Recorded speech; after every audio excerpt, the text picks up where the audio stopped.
Thank you, Senator Zephyr. The clerk needs to show Senator West present. We have our entire committee present. Members, I thank you so much for being here. I want to also recognize senators who are here who are not members of the committee. I see Senator Ellis sitting out there, Senator Garcia, Senator Rodriguez. Anybody else right now? I'm sure the rest are listening up in their offices. Appreciate you all and your participation. Senator Uristi, you were next. Thank you, Madam Chair. Good morning, members. Senator Hegar, a few questions. As you know, I too am pro-life, as evidenced by my vote on the sonogram bill last session. I'm working closely with Senator Patrick and other members on the sonogram bill. There were two concerns specifically that I had in order for that bill to pass, and it is germane to this bill, and I'm going to bring that back in a minute. But the two concerns that I had were, one, at the time the bill was drafted, there was no exception for women that were victims of rape or incest. And secondly, as you know, we talked about this a lot, the size of our district, specifically mine at the time, was the largest senatorial district geographically in the United States, 588 miles from one end to the other. It's now only the third largest district, about 35,000 square miles. So we addressed that issue in the sonogram bill in that there were two amendments made, if you will, or changes made to the bill. One that allowed an exception for victims of rape and incest. And then two, it allowed for a 100-mile exception so that if a woman lived greater than 100 miles from a clinic, she did not have to wait that 24-hour period that is in the rest of the bill. So I raise that because I think it's very pertinent and relative to the bill that you have filed. So specifically, I guess my question is, would you consider an amendment that would make an exception for women that are victims of either rape or incest? Well, I would say, number one, current law in Texas, prior to, if this bill were to pass, moving up to the 20-week threshold because of fetal pain, there's not an exception for rape and incest currently after the 24 weeks.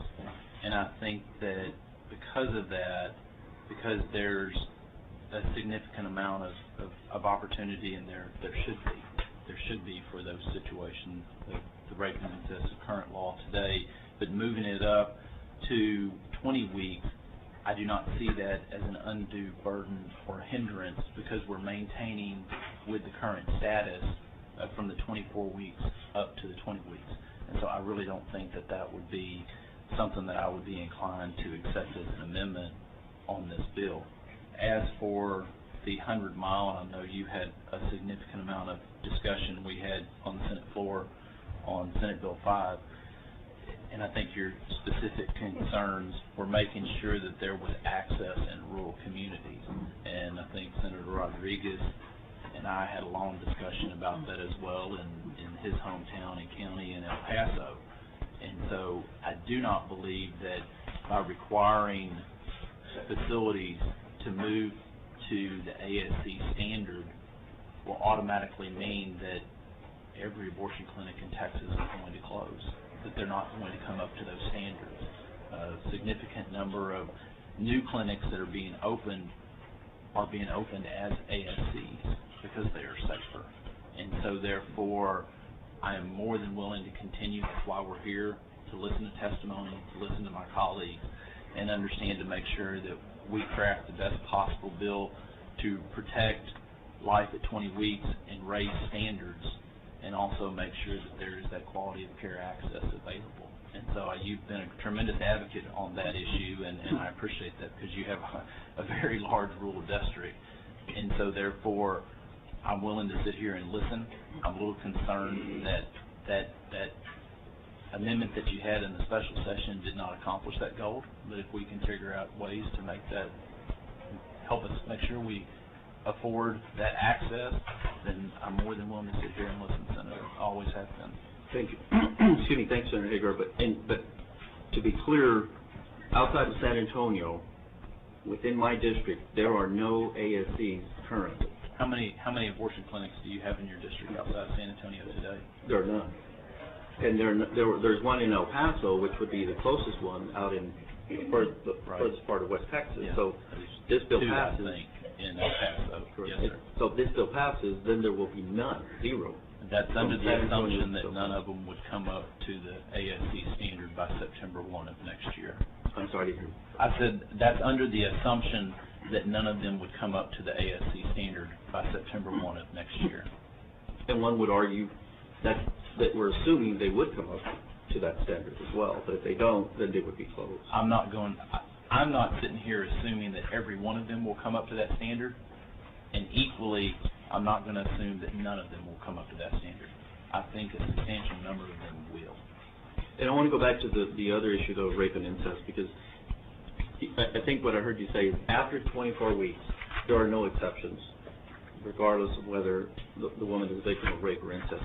But since we're lowering that standard to 20 weeks, I want to bring up a real-life story that we're all very familiar with, and that's the Ariel Castro sexual predator who took those 3 women captive for 10 years, repeatedly raped them.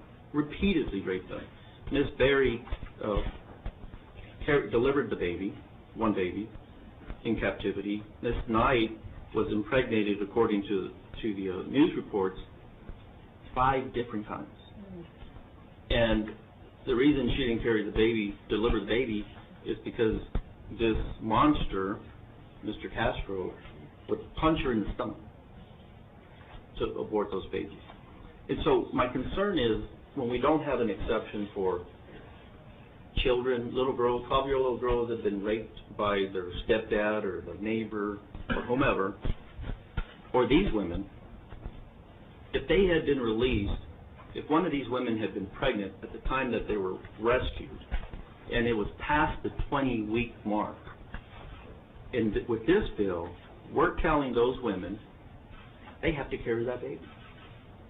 And that's a concern that I have, Senator Hegar, is there have to be exceptions for real-life situations when you have women that become victims to monsters, or children, little girls become victims to monsters.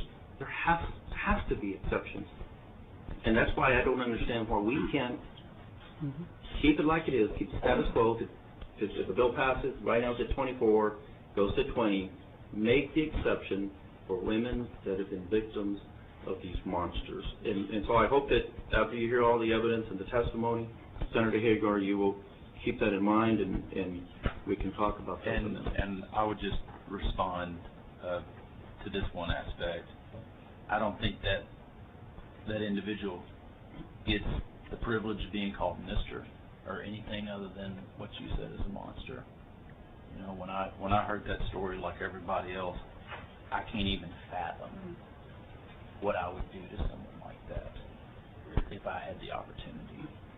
That person, what he did is beyond the law, beyond what anybody should ever have an opportunity. He should suffer for an eternity for something like that.